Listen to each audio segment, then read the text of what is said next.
Le collectif pour les chevaux, fondé par le docteur vétérinaire Eva Van Avermaet, se mobilise contre l'utilisation de l'hyperflexion des cavaliers professionnels qui ont valeur d'exemple. Eva a soigné les équidés pendant plus de 20 ans. Elle est diplômée de l'école vétérinaire de Gand. Sa thèse traitait des stéréotypies chez les équidés. Eva est entourée de plusieurs autres bénévoles pour mener à bien le combat via les réseaux et sur le terrain. Alors, la présentation va durer une cinquantaine de minutes. Pour ma part, je suis Sophie Derrida, je fais partie du bureau de l'association GEFA, Groupement Équestre de France et d'ailleurs.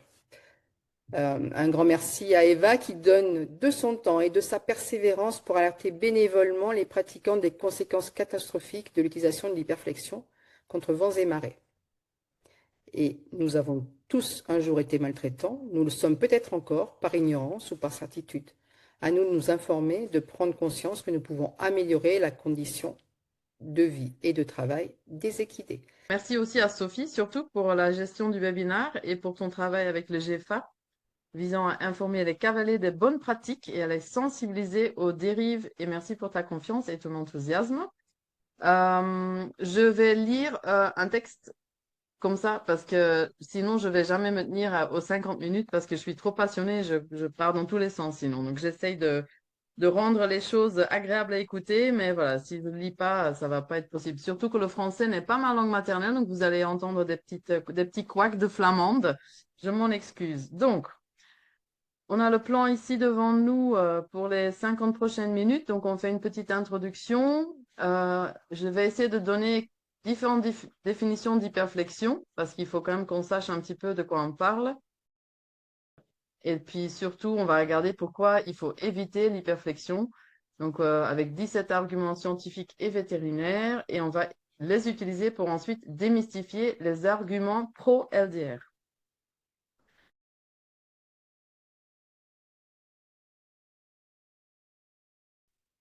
Donc, j'ai fondé le collectif pour les chevaux en 2020. Nous sommes 24 membres fondateurs, tous des cavaliers. Un tiers des membres fondateurs sont des enseignants d'équitation.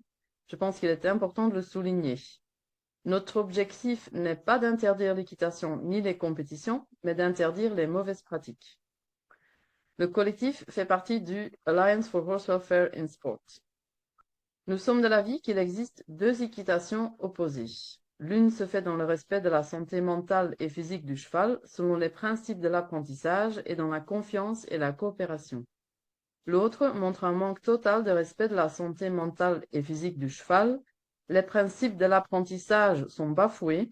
Cette équitation se fait dans la peur et la douleur, et tout est basé sur le contrôle du cavalier et la soumission totale du cheval.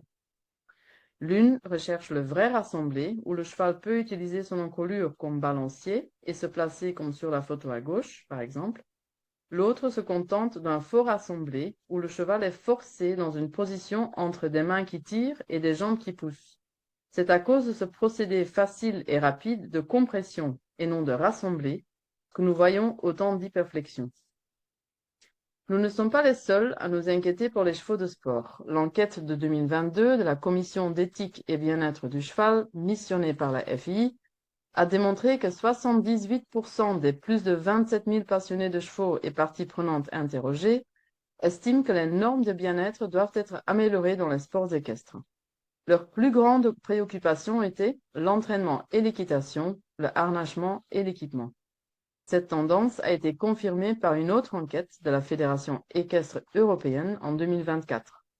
Les inquiétudes se situent surtout au niveau de la discipline de dressage, où l'hyperflexion est normalisée au point de fabriquer ce genre de trophée. Les remarques libres les plus récurrentes dans l'enquête de 2022 étaient: les indicateurs de douleur sont ignorés par les juges sont partiaux et donnent des notes plus élevées aux favoris, même pour des tests plus médiocres. Les conformations et mouvements anormaux sont récompensés. Les couples montrant des violations claires de l'entraînement correct sont promus. Nous avons donc de très bonnes raisons de nous concentrer sur l'hyperflexion dans la compétition de dressage de haut niveau, comme sur les museroles trop serrées, les aides brutales, les langues bleues, etc. Regardons la définition de l'hyperflexion, selon l'AFI, selon les études scientifiques, et puis selon le collectif pour les chevaux et l'Alliance. Donc, vous allez avoir quelques similitudes, mais aussi quelques différences. Alors, d'abord, qu'est-ce qu'est l'hyperflexion selon la Fédération équestre internationale? En 2008, le sous-comité de bien-être de la FII considérait l'hyperflexion comme une maltraitance mentale. En 2010, la FII a défini l'hyperflexion, qu'elle appelle également roll-cure, comme une flexion de l'encolure du cheval obtenue par une force agressive. Donc, la force agressive est ici, au fait, montrée dans une vidéo de la FII qui est destinée aux stewards de dressage international sur les positions non autorisées. Et donc, au fait, il montre que les forces agressives, ça veut dire qu'on tire, au fait, le cheval soit avec le bras en arrière ou avec tout le corps en arrière. Ce qui est donc inacceptable et n'est plus autorisé. Mais, malgré cette interdiction, le roll-cure est toujours utilisé. La technique connue sous le nom de low, deep and round, souvent appelée rond et bas en français, comme on voit ici à gauche sur les petits dessins, à gauche en bas, permettant selon la FI d'obtenir une flexion sans force agressive, a été considérée comme acceptable en 2010. Je l'appellerai LDR dans la suite de la présentation. Très peu de gens savent que dans le manuel des commissaires de paddock de dressage de la FII mis à jour en 2019, on peut trouver LDR écrit sous le paragraphe maltraitance des chevaux. La monte en LDR est acceptée, sauf en cas d'utilisation excessive ou prolongée, ce qui est alors considéré comme de l'hyperflexion et de la maltraitance par la FII, sans excuse. Mais que signifie excessif? Sur les seuls dessins existants du long deep round et low deep round, l'encolure du cheval est sur ou sous la ligne horizontale. Le chanfrein est à 30 degrés derrière la verticale. La seule autre précision est qu'il s'agit d'une flexion de l'encolure qui doit être obtenue sans force agressive. Le LDR excessif serait donc une flexion avec l'encolure au niveau ou au-dessous de l'horizontale qui amène le chanfrein plus de 30 degrés en arrière de la verticale, ce qui est logique puisque la posture s'approche alors du roll-cure. Quand l'encolure passe au-dessus de l'horizontale et que l'angle sous la gorge est plus réduit, on peut également qualifier la posture de LDR excessif. Les postures à droite seraient donc maltraitantes, exigeant une intervention immédiate des commissaires de paddock, ce qui n'arrive presque jamais. Les postures à gauche seraient acceptées si elles ne sont pas maintenues de façon prolongée. Mais que veut dire prolongée? Dans le manuel des commissaires de paddock de dressage de la FI, il n'est plus fait mention des 10 minutes autrefois acceptées. Et dans la vidéo de la FI, à l'attention des stewards de dressage, le roll-cure, position non autorisée, n'est maintenu que quelques secondes. Est-ce que prolonger signifierait donc plus que quelques secondes? Les stewards censés protéger les chevaux sont impuissants à cause de cette définition trop floue, ce qui permet la persistance de l'hyperflexion. Qu'est-ce que l'hyperflexion d'après les études scientifiques? En 2015, l'ISES, Société internationale de la science de l'équitation, avait analysé toutes les études scientifiques disponibles sur le sujet et avait défini l'hyperflexion comme toute flexion de l'encolure plaçant le chanfrein du cheval en arrière de la verticale. Elle avait conclu que la posture met en péril son bien-être. Ça a été confirmé par une nouvelle méta-analyse publiée en octobre 2024. Elle définit l'hyperflexion comme la technique d'entraînement dans laquelle l'encolure du cheval est fléchie dorso-ventralement à divers degrés, positionnant le chanfrein en arrière de la verticale. Cette méta-analyse regroupe les 58 études évaluées par des pairs sur les positions tête-encolure. Elle confirme que travailler en arrière de la verticale met en péril le bien-être du cheval. Donc, il y a beaucoup plus d'études que ça, mais ils ne sont pas tous évalués par des pairs, et les autres indiquent au fait aussi la même chose que l'hyperflexion met en péril le bien-être du cheval. Quelle que soit la manière dont elle est obtenue, le niveau de dressage, l'expérience du cheval, la durée de maintien de la posture et la méthode utilisée pour l'obtenir. Une partie des études, 22 donc, ont trouvé que les effets négatifs de l'hyperflexion peuvent dépendre du degré de flexion. Une flexion plus forte a des effets négatifs plus importants sur le bien-être et ou les performances. La méta-analyse a trouvé que 3/4 des études montrent que les effets négatifs dépassent les bénéfices potentiels sur les performances. Maintenant, qu'est-ce qu'est l'hyperflexion d'après le collectif pour les chevaux et l'Alliance? Nous nous basons sur notre bon sens, la science et les textes de la FI.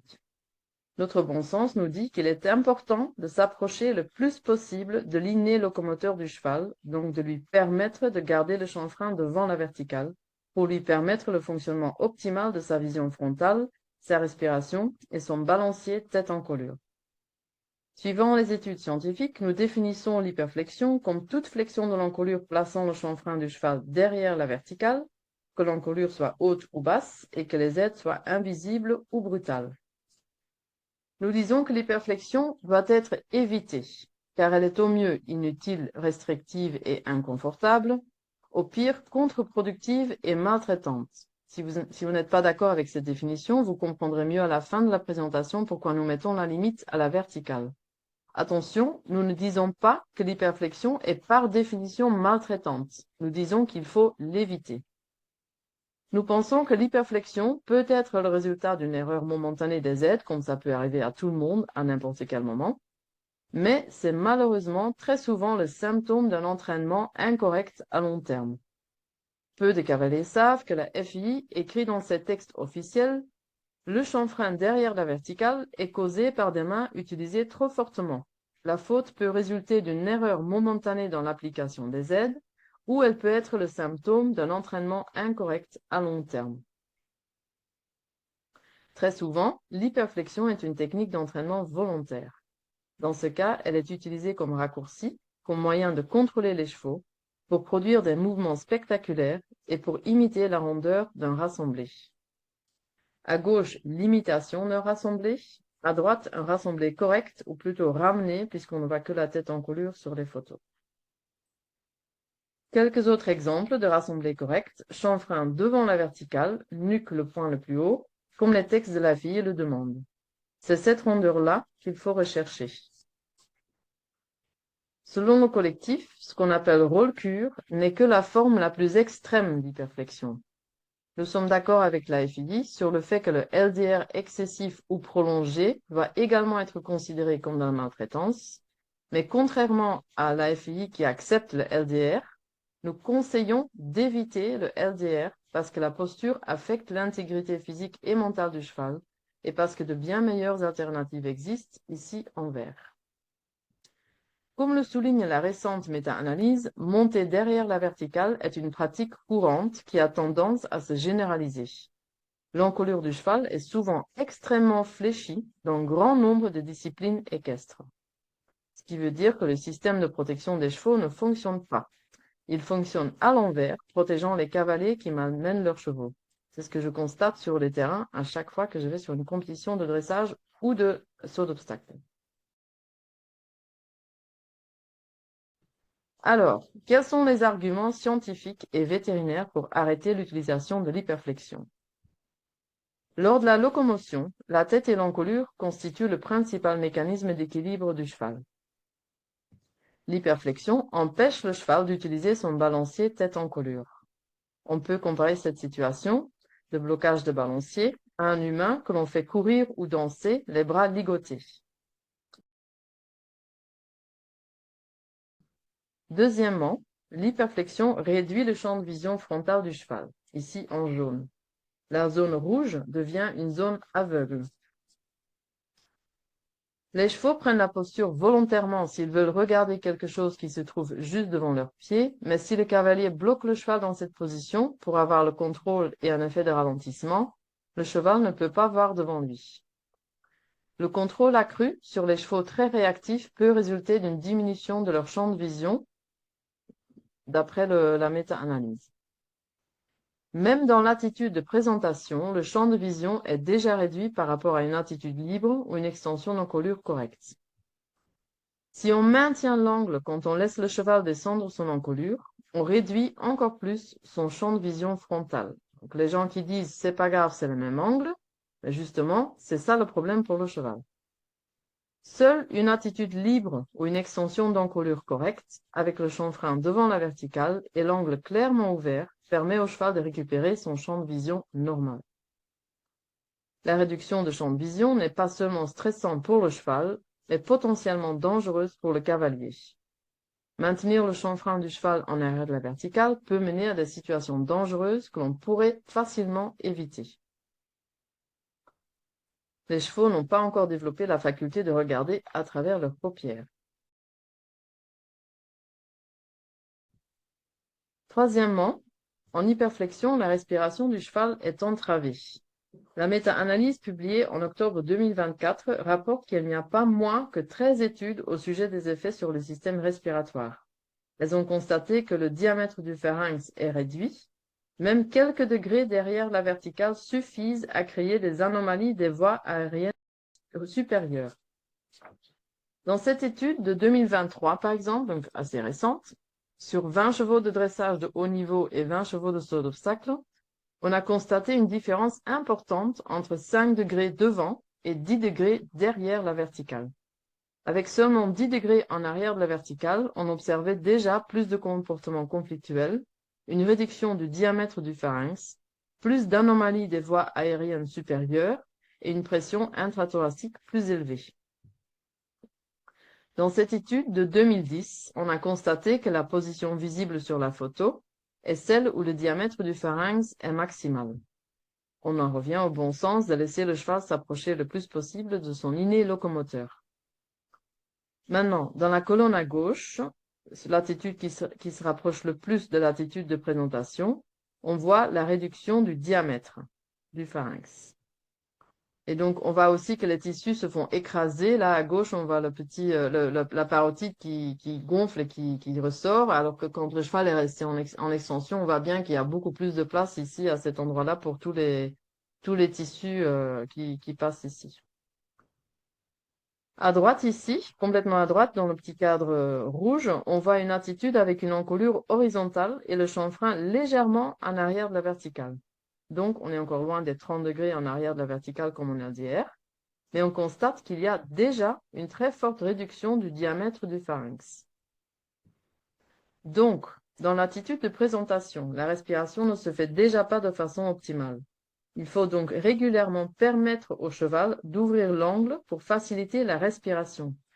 Maintenir l'angle fermé en descente d'encolure entrave la respiration, ce qui empêche le cheval de récupérer de façon optimale.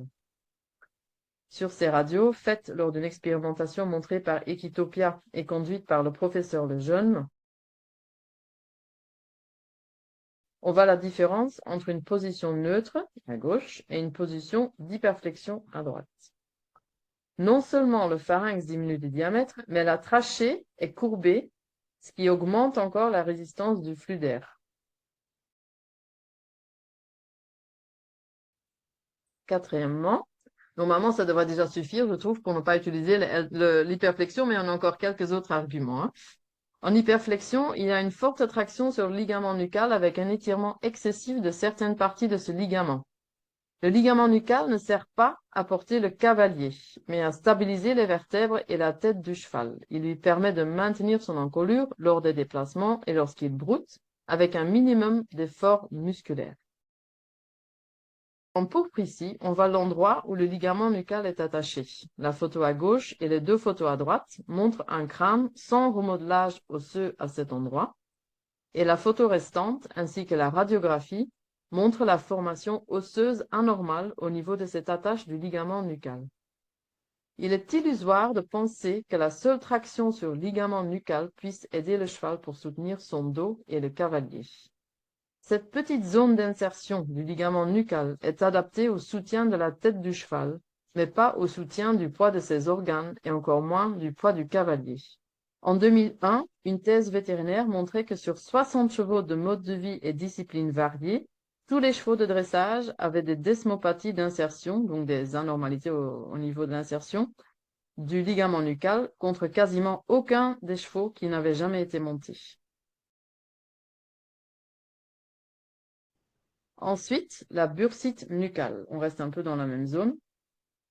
Sur la radio à gauche, vous voyez encore ces remodelages osseux à l'arrière du crâne au niveau de l'insertion du ligament nucal, un peu plus important que celle qu'on a vue tout à l'heure. Illustré ici par le docteur Burgot, qui est aussi vétérinaire, elle est véto à l'IFCE. Dans un article sur l'hyperflexion sur le site Wikipédia de l'IFCE, elle montre également une bursite nucale sur la photo où il y a la petite flèche là derrière les oreilles, qu'on pourrait d'après elle trouver chez un cheval travaillé régulièrement en hyperflexion. Ces types de lésions doivent alerter les professionnels de la santé. Au lieu de supposer que le cheval est tiré au renard, il faut considérer la possibilité qu'il soit entraîné en hyperflexion. Sixième argument pour éviter l'utilisation de l'hyperflexion, les répercussions sur les cervicales.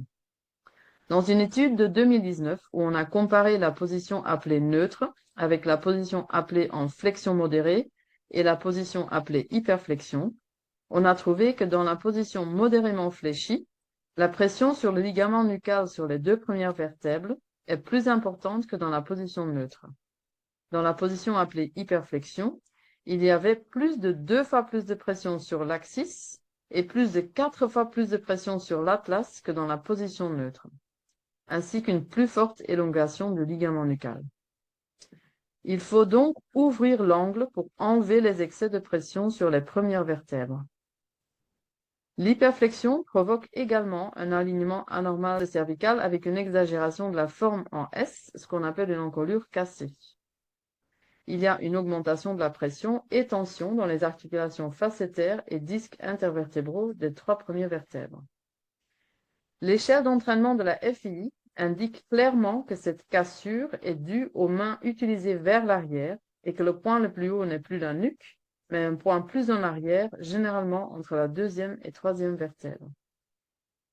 Une comparaison pour que ça soit plus visible encore. Donc à gauche, une posture correcte, avec la nuque le point le plus haut, et à droite, 2 attitudes incorrectes, avec le 2e cervical comme point le plus haut. 7e point, les répercussions sur toute la colonne vertébrale. Selon ma collègue, docteur vétérinaire Karine Leibrandt, l'alignement anormal des cervicales en LDR crée non seulement des problèmes au niveau des premières cervicales, mais il provoque également une pression et une tension dans les articulations facétaires et les disques intervertébraux des 2 dernières cervicales et la première thoracique. C'est également ce que l'équipe de professeur Lejeune avait trouvé. Beaucoup de cavaliers et enseignants croient que l'hyperflexion fait monter le dos et la pratiquent dans ce but. Pourtant, Dr Leibrandt explique comment la base de l'encolure et la première partie du dos s'abaissent en LDR. Le thorax s'enfonce entre les omoplates, ce qui est l'opposé de ce que le cheval devrait être entraîné à faire pour nous porter. Le dos du cheval fait toboggan. Le cavalier a l'impression que le dos monte, mais il ne monte que derrière la selle et s'effondre sous le cavalier. Outre un risque plus élevé de développer des conflits d'apophyse épineuses, il y a une tension anormale sur les articulations sacro-iliaques et une surcharge des antérieurs, d'après Dr Leibrandt. 8e point. En hyperflexion, il y a un risque de compression ou étirement excessif de structures vitales. Sur ces radios de professeur Lejeune, on voit l'arrière de la mandibule, ici en jaune, et ici, on voit comment l'espace entre l'arrière de la mandibule d'un côté et les 2 premières cervicales de l'autre côté rétrécit dans la position d'hyperflexion. Les structures dans cette zone se font comprimer. Dr Burgo de l'IFCE attire l'attention sur un éventuel impact sur les nerfs et les vaisseaux de cette région par cette compression en hyperflexion. Eurodressage a récemment informé ses lecteurs sur la façon dont la glande de salivation, la parotide, peut être écrasée entre la mandibule et la première vertèbre cervicale. Dr Burgo attire également l'attention sur un éventuel impact sur la moelle épinière en hyperflexion.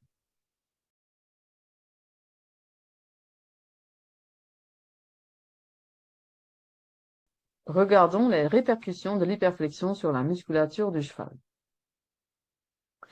Ces 4 muscles, attachés à l'arrière du crâne, sont excessivement étirés pendant l'hyperflexion. Sur l'illustration à gauche, vous voyez bien cette forme naturelle en S suivie par les cervicales. Vous pouvez vous imaginer l'étirement de ces 4 muscles quand le cheval se trouve en hyperflexion. Selon Dr Burgo, chez certains chevaux de dressage, on peut observer des anthésopathies musculaires, donc des remodelages osseux à l'endroit où ces muscles s'attachent à l'arrière du crâne. La vétérinaire met également en garde contre le risque de contracture musculaire dans la région lombaire en cas de forte demande d'engagement des postérieurs sur un cheval en hyperflexion. Et voici quelque chose de fort sous-estimé. Le maintien de la position LDR nécessite un effort musculaire important. J'ai voulu tester moi-même, ici sur un cheval sédaté. Donc faites attention à vous, n'allez pas imiter ça chez vous, parce que si le cheval trébuche et perd l'équilibre en avant, il peut vous tomber dessus. Donc ne faites surtout pas ça chez vous.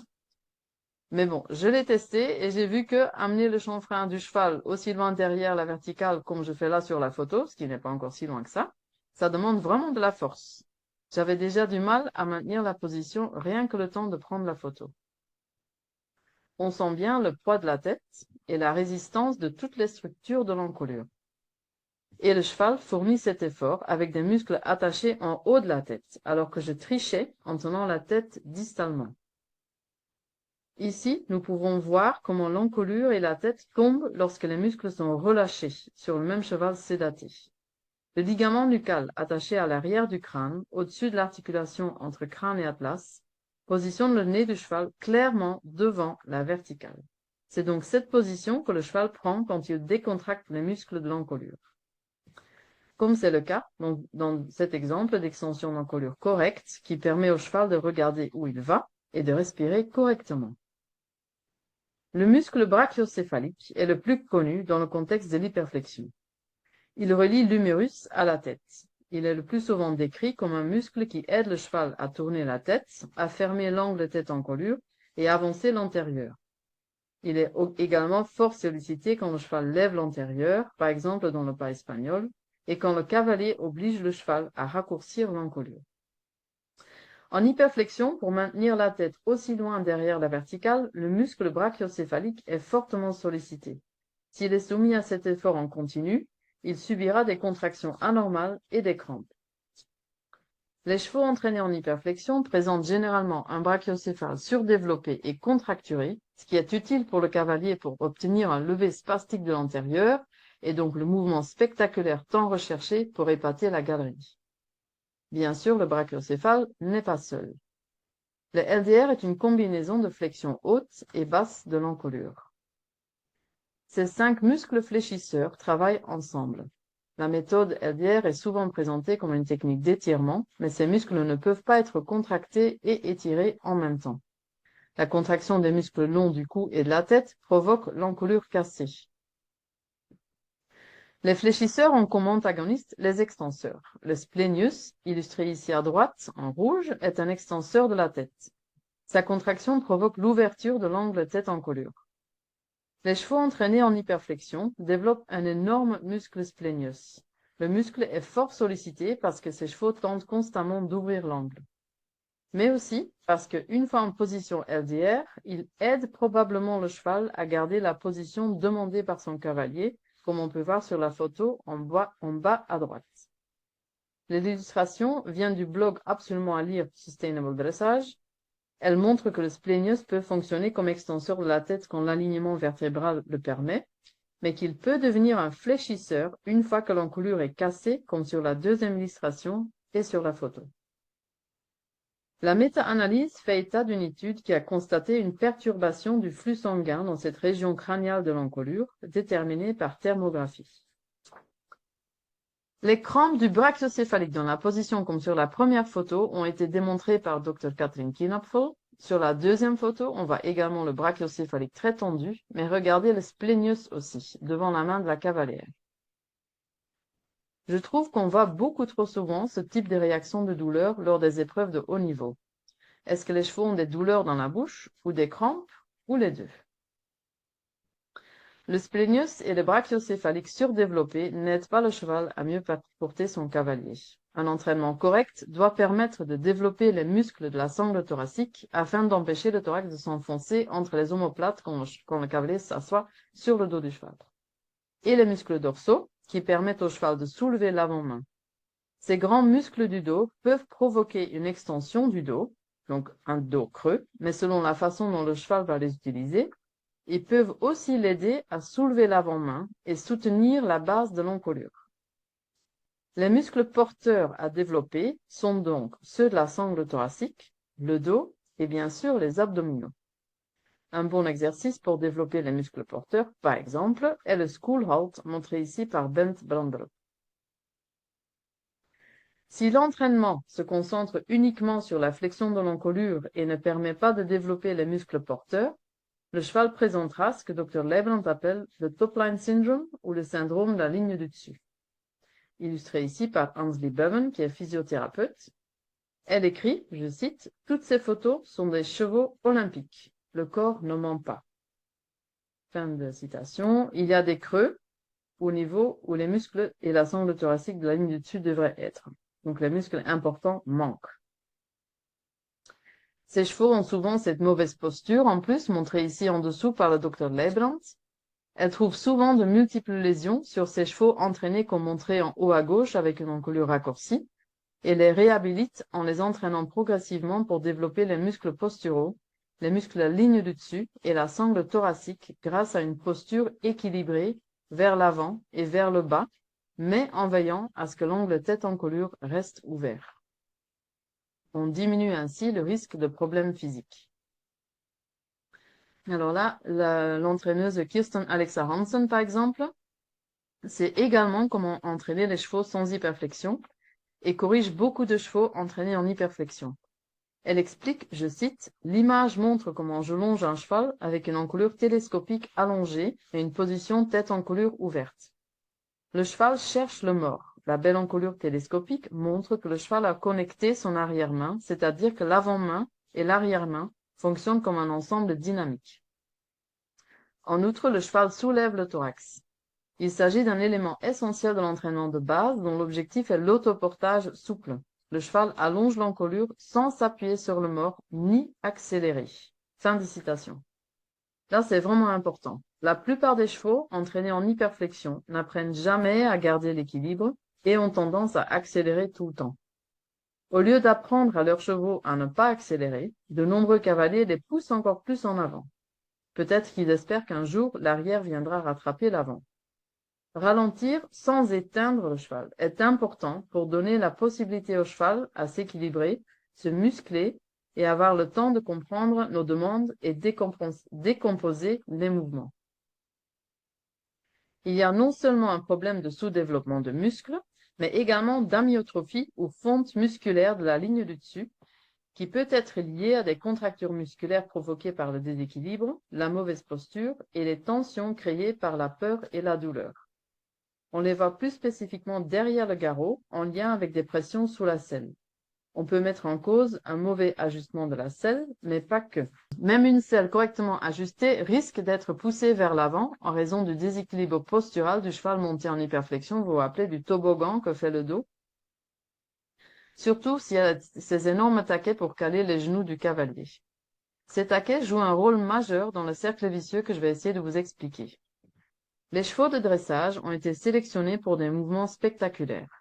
De nombreux problèmes sont survenus au cours de ce processus de sélection, tels qu'un mauvais équilibre, une hypermobilité et des malformations vertébrales. Sans un entraînement de base approprié, où le cheval apprend à avoir confiance en son cavalier et en son mort, et où il peut développer les muscles et l'équilibre dont il a besoin pour porter le cavalier, ces chevaux sont constamment déséquilibrés, accélèrent tout le temps, sont déstabilisés et déstabilisent leur cavalier. Comme ces chevaux ont de gros mouvements et un dos contracté, les cavaliers ont beaucoup de mal à garder l'équilibre et à suivre les mouvements au trot assis et au galop.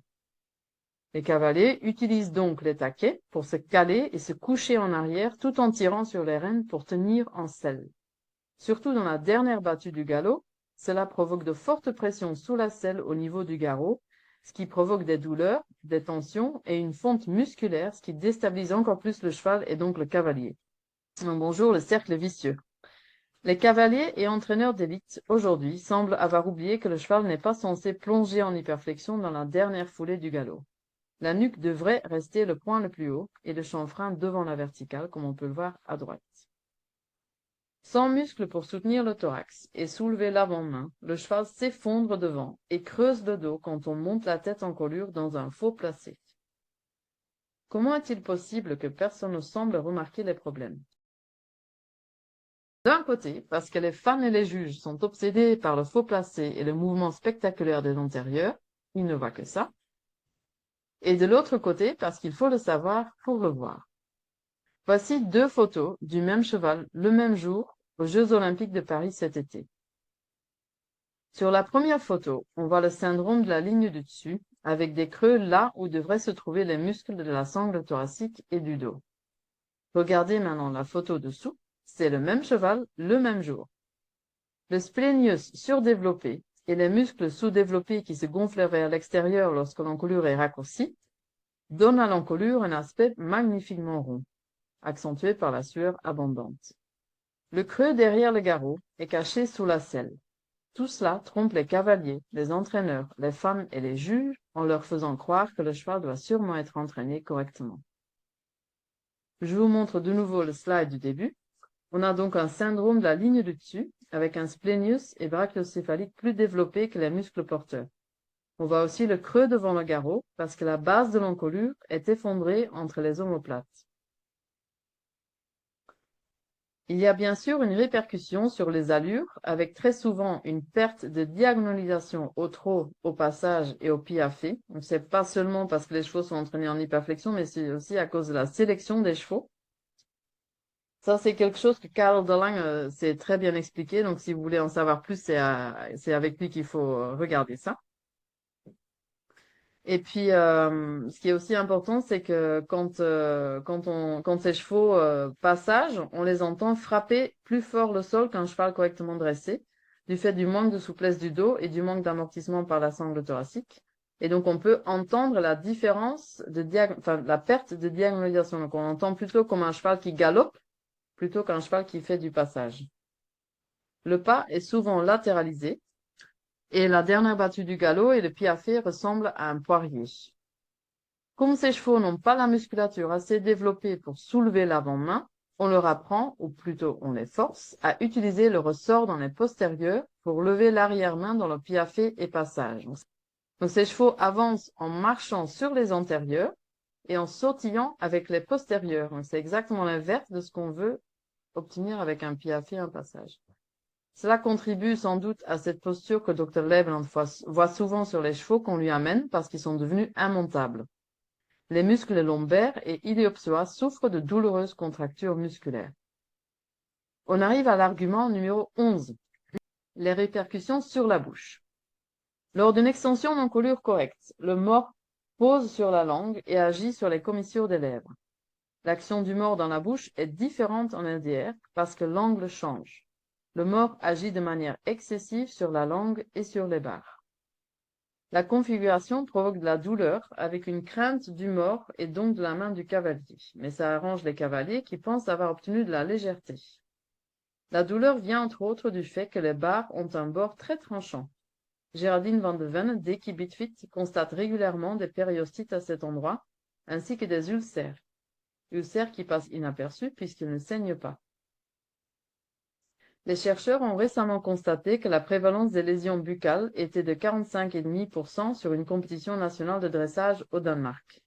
Voici quelques lésions trouvées au niveau des commissures des lèvres. Des études antérieures ont révélé une prévalence plus élevée des lésions à des niveaux de compétition plus élevés. Les lésions ne se trouvent pas seulement au niveau des barres et des commissures des lèvres. Ici, par exemple, on en voit aussi sur la langue. Ces lésions sont souvent chroniques et ne saignent que rarement, ce qui n'enlève en rien la douleur. Les aftes ne saignent pas non plus, mais on sait tous à quel point c'est douloureux. Attention donc à la fausse légèreté et le piège des rênes flottantes. Plus le cheval reste derrière la main, plus il craint le mors et la main. Plus le cavalier a du tact équestre, plus tôt il sent quand le cheval va sortir du cadre, et plus discrète sera son intervention pour lui en empêcher. Aussi, bien souvent, vous verrez que le cavalier maintient l'hyperflexion avec la rêne extérieure. S'il lâche les deux rênes, le cheval ouvrira le cadre. L'illusion de légèreté est encore plus facile à créer avec une double bride. Voilà donc un instant T, où les 4 rênes sont détendues, et une fraction de seconde plus tard, 3 rênes qui sont tendues. Le cheval, il peut vraiment pas, il n'a pas le choix, il ne peut pas sortir de là. Ensuite, donc, quand le cavalier utilise un mors de bride, les choses se compliquent encore plus pour les chevaux. Le mors de bride est conçu pour obtenir une flexion de la nuque, mais est souvent utilisé de façon abusive pour maintenir le cheval en hyperflexion et pour le contrôler tout simplement.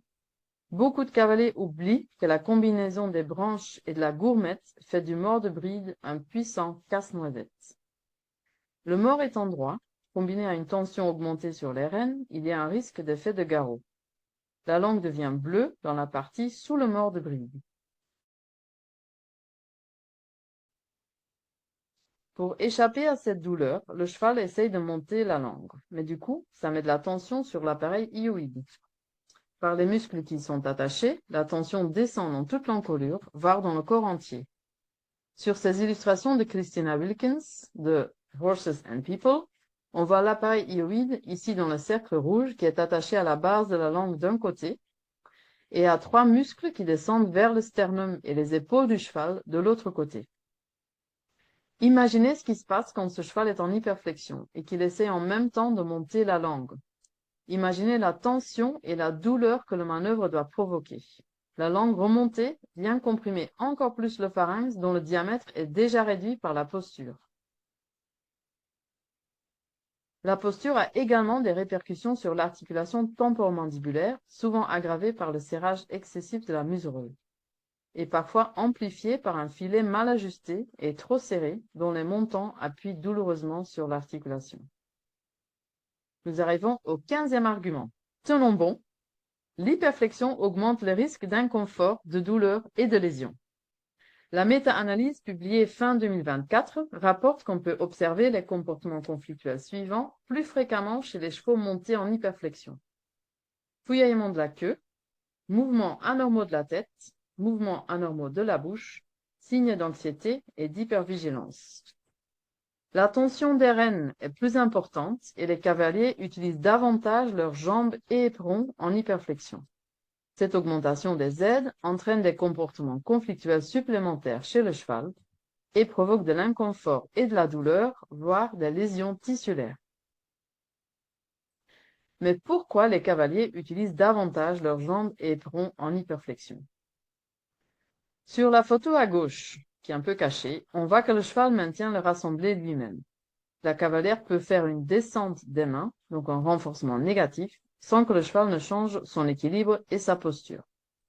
J'explique rapidement le terme renforcement négatif. Le renforcement négatif n'est pas quelque chose de négatif en soi, ce n'est pas une punition. Le renforcement a pour but de faire apparaître un comportement. Quand on donne une carotte comme récompense, on fait du renforcement positif. Dans le renforcement négatif, on arrête le stimulus dès que le cheval donne la bonne réponse.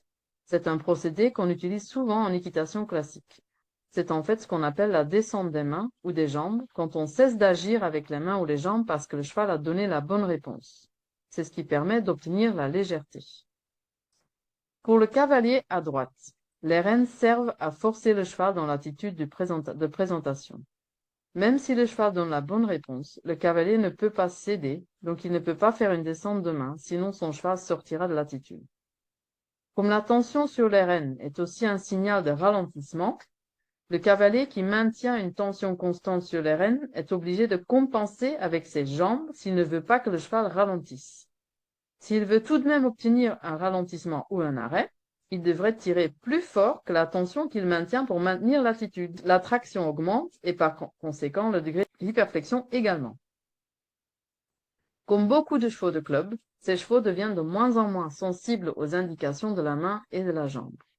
Au fur et à mesure, le cavalier aura besoin d'augmenter encore et encore l'intensité de ses aides pour que le cheval, blasé aux aides, réagisse. C'est un cercle vicieux où la légèreté et l'autoportage ne seront jamais atteints, même pas par les champions du monde. Tout ce qui précède a forcément des répercussions sur la santé mentale du cheval. Bien évidemment, le blocage de son balancier, la suppression de sa vision frontale, la respiration entravée, le déséquilibre et les douleurs, tout ça a des répercussions sur la santé mentale du cheval. En plus, le cheval n'a pas le choix. Il ne trouve pas de solution pour sortir de la posture. À cause de la configuration qui a un effet clé de bras, à cause de la douleur sur les barres quand il essaye d'ouvrir le cadre, et à cause de l'augmentation de la coercition quand il réussit trop fréquemment à sortir de l'hyperflexion. En effet, dans ce cas, le cavalier augmentera la force ou son coach mettra un mors plus dur ou ajoutera des rênes allemandes.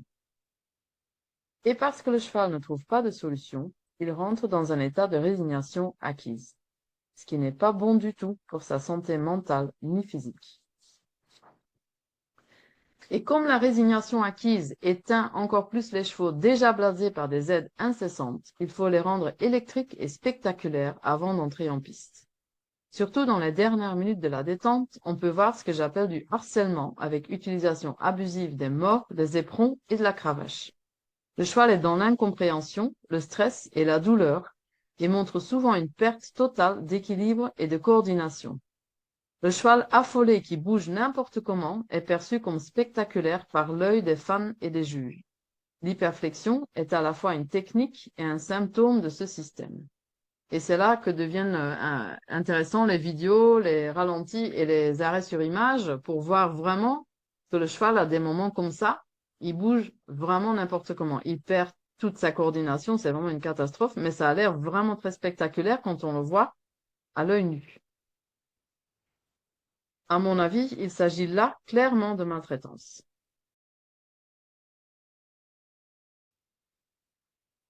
La méta-analyse s'est penchée également sur les effets de l'hyperflexion sur les paramètres physiologiques de stress. La plupart des études ont révélé des niveaux de stress plus élevés ou une absence de différence significative. Au sujet du cortisol, l'hormone de stress, 2 études ont trouvé des concentrations plus élevées, 3 études n'ont pas trouvé de différence significative et une étude a trouvé que le port de tête en bas augmente la concentration de cortisol, mais pas la fermeture de l'angle tête-encolure. Au sujet de la fréquence cardiaque, 3 études ont trouvé une augmentation de fréquence cardiaque pendant l'hyperflexion. Une étude n'a pas trouvé de différence significative. 2 études ont trouvé une variabilité dans la fréquence cardiaque, indiquant un état de stress, mais 2 autres études n'ont pas trouvé cette différence. Les auteurs de la méta-analyse ont remarqué que les chevaux préfèrent se déplacer à une vitesse plus lente pendant l'hyperflexion et que les différences non significatives de fréquence cardiaque, malgré les différences de vitesse, peuvent indiquer une plus grande excitation émotionnelle lors de l'hyperflexion. Une étude a trouvé une augmentation de la température oculaire pendant l'hyperflexion, suggérant que les chevaux percevaient la posture comme plus stressante. La majorité des études consacrées à l'effet sur la performance n'ont pas pu démontrer un effet positif. Les effets négatifs sur la performance ont été identifiés comme une diminution de performance due à la diminution du diamètre pharyngien, un étirement excessif de certaines parties du ligament nucal, des changements dans les angulations intervertébrales, une perturbation du flux sanguin dans l'encolure, une activité élevée et irrégulière du muscle brachiocéphalique et une pression élevée sur les côtés de la bourse nucale au-dessus de l'atlas, induisant une prévalence plus élevée de bursite nucale.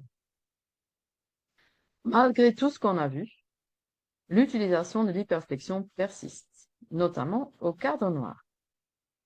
Pourquoi? Parce que trop de cavaliers imitent les cavaliers professionnels qui ont un rôle d'exemplarité sans connaître tous les effets négatifs de l'hyperflexion sur leurs chevaux. Mais aussi parce que c'est facile, tout le monde peut le faire. C'est rapide, le temps c'est de l'argent, la rondeur fait joli, en plus d'être une imitation du vrai rassemblé. Comme il est plus difficile et plus long d'entraîner un cheval correctement, les cavaliers apprennent à mieux dissimuler au lieu de mieux monter. Les fouillements de la queue sont bloqués par des injections de botox. Les mouvements anormaux de la bouche sont empêchés par le serrage de la muserolle. Les langues bleues et lésions sont cachées par le marshmallow fluff et les lésions d'éperon par le cirage de chaussures. Le marshmallow fluff est facile à reconnaître et banni, mais comme le roll-cure, toujours utilisé. Le serrage des muserolles est en soi une source de douleur pour les chevaux et peut provoquer des lésions visibles sur le chanfrein de beaucoup de chevaux de sport avec des déformations. C'est rarement parce que le licol a été trop serré étant poulain, comme beaucoup de gens le disent. Le contrôle procuré par l'hyperflexion est très apprécié par les cavaliers, consciemment ou inconsciemment. La méta-analyse rapporte que l'hyperflexion a été associée à une meilleure soumission chez les chevaux et, en tant que telle, peut donner aux cavaliers plus de contrôle sur les chevaux très réactifs, et que les étalons montrés derrière la verticale pendant une plus grande proportion de temps au cours de leurs tests ont reçu des scores plus élevés pour la rideability, la facilité de se laisser monter, et le tempérament, la personnalité en général. Nous avons vu que l'hyperflexion par le surdéveloppement du brachiocéphalique conduit également à des mouvements exagérés des membres antérieurs qui sont récompensés par des notes plus élevées. Une grande majorité, 65% des études s'intéressant aux performances, n'ont pas réussi à mettre en évidence des effets bénéfiques. Une étude a révélé une réduction de la fréquence cardiaque 30 minutes après l'entraînement. Une autre étude, de 2005, avait trouvé une diminution de la longueur de la foulée, une augmentation de l'élévation des membres postérieurs et une augmentation de l'oscillation dorso-ventrale des lombaires. La majorité des études qui avaient démontré un effet positif sur la performance avaient en fait démontré des effets positifs sur les notes reçues lors des épreuves. L'hyperflexion devrait pourtant entraîner des pénalités lorsqu'elle est observée lors d'une compétition de dressage. Les études ont montré que cette règle n'est pas systématiquement appliquée dans les plus hauts niveaux. Pour les cavaliers de compétition, la question est donc plutôt l'hyperflexion, pourquoi pas? En plus, si le cheval est cassé, vous pouvez essayer de le réparer ou en acheter un autre, c'est bon pour le business. Regardons maintenant les mythes du LDR. Les arguments pro-LDR sont que c'est une technique d'étirement, c'est le seul moyen de faire monter le dos du cheval, c'est le seul moyen d'éviter que les chevaux creusent le dos et travaillent avec la tête en l'air, c'est acceptable parce que c'est le même angle que l'attitude de présentation, et le cheval le fait parce qu'il n'est pas encore assez fort. Quelques excuses pro-LDR sont « mon cheval le fait de lui-même »,« on ne peut pas obliger un cheval à faire quelque chose qu'il ne veut pas faire », et le plus grand spécialiste d'orthopédie en France conseille le LDR. Donc ça, ce sont les excuses et les arguments des gens qui sont pour le LDR, malgré tous les arguments qu'ils ont déjà pu entendre. Nos contre-arguments pour tous ces arguments sont que, pour commencer, vous pouvez faire cet étirement à l'arrêt. L'étirement des muscles visés sera plus efficace, le cheval gère l'effort sans la douleur du mort, il n'a pas besoin de voir devant lui pour voir où il va, et la capacité diminuée de la respiration ne le stressera pas autant qu'en mouvement. Il me semble qu'en tant qu'humain, nous faisons nos étirements également à l'arrêt. Oui, le dos se lève, mais du mauvais côté du cheval, seulement en région lombaire. C'est bien ça que les cavaliers sentent quand ils pensent que le cheval soutient son dos. Il est plus difficile à sentir que le thorax s'effondre entre les omoplates. Et que se passe-t-il avec le dos quand le cheval n'est plus en LDR? Non, je ne dis pas qu'ils doivent courir avec la tête en l'air. Les personnes qui avancent cet argument semblent ne pas savoir qu'il existe un juste milieu entre creux et hyperflexion. Que ce soit le même angle est exactement le problème pour les chevaux, nous avons vu pourquoi. Et quelle est l'excuse pour continuer à l'utiliser sur des chevaux matures? Ne sont-ils donc jamais assez forts? Si le cheval se met derrière la verticale de lui-même dès qu'on touche aux rênes, il n'a pas confiance dans la main. Il n'a pas appris comment réagir au contact et à la pression du mort. La preuve, il reprend sa position physiologique dès que vous lâchez vos rênes. C'est mal connaître les chevaux que de dire on ne peut pas obliger un cheval à faire quelque chose qu'il ne veut pas faire. Et puis, cette photo, avec cette légende, est utilisée par le lobby de l'hyperflexion en France pour prétendre que le plus grand spécialiste d'orthopédie en France conseillerait l'utilisation de LDR. Donc c'est d'après le lobby de l'hyperflexion en France. C'est vraiment pas le cas en fait. Ce spécialiste n'a jamais dit que le LDR est bon pour les chevaux. C'est juste quelque chose qu'on a mal interprété. Cette photo dans un de ses livres et la légende enroulement du dos, sollicitation abdominale avec décontraction de la ligne du dessus montre un cheval en LDR excessif, une vision frontale fortement réduite, une capacité respiratoire diminuée, une encolure contractée et une région lombaire bloquée. Les dessins dans le livre racontent une histoire bien différente. Les descriptions dans le livre concernent l'extension correcte de l'encolure, pas le LDR. Les constatations de l'auteur sont basées sur ce qui a été trouvé sur des cadavres, dans la position visible sur le dessin. Le chanfrein clairement en avant de la verticale. Plusieurs photos dans le livre sont mal choisies, mais c'est malheureusement ça que les gens regardent et retiennent. Et c'est ça que le défenseur de l'hyperflexion utilise. C'est pourtant bien de cette posture-là qu'il est question dans le livre du spécialiste. Cette posture a tous les avantages supposés du LDR, mais en bonus, le cheval peut voir où il va, sa respiration n'est pas entravée, il n'y a pas de tension inutile ajoutée au niveau des vertèbres et du ligament nucal, le thorax peut être soulevé sans encombre, l'effet du mort est plus juste, etc. Il ne faut pas oublier que si vous pensez que le LDR est acceptable, vous l'utiliserez de manière excessive et prolongée au quotidien. Et c'est ça qui met en danger le bien-être mental et physique de votre cheval, sans jamais arriver à un équilibrage et un rassemblé correct. Comme nous savons, la flexion avec le chanfrein à la verticale demande déjà un certain effort au cheval. La méta-analyse précise que sur 5 études faites sur la flexion de l'encolure avec le chanfrein sur la verticale, 4 ont conclu que même cette flexion présente déjà des effets indésirables. La limite est la verticale. Le cheval est dans l'effort, de toute façon, qu'il s'agisse d'un faux placé ou d'un ramené correctement obtenu. Il faut régulièrement permettre au cheval d'ouvrir l'angle tête-encolure pour qu'il puisse récupérer. Après l'effort, le réconfort. Il y a de nombreuses attitudes plus confortables parmi lesquelles on peut choisir pour varier la posture et l'équilibre du cheval. Nul besoin de mettre le cheval encore plus dans l'inconfort en amenant le chanfrein en arrière de la verticale. La méta-analyse conclut: utiliser un animal pour des activités de loisirs, demander des mouvements ou des postures mettant en danger son intégrité est inacceptable d'un point de vue éthique. Sur la base des preuves actuelles, l'entraînement des chevaux derrière la verticale augmente le risque de lésions tissulaires, un résultat négatif en termes de bien-être qui paraît difficile à justifier dans l'utilisation des animaux pour le sport. Arrêtons de banaliser et promouvoir l'hyperflexion avec ces images de chevaux en hyperflexion partout où on regarde. Arrêtons l'utilisation de l'hyperflexion parce que les raisons de l'utiliser sont injustes pour le cheval, les arguments et excuses sont faux et de meilleures alternatives existent. Merci pour votre attention.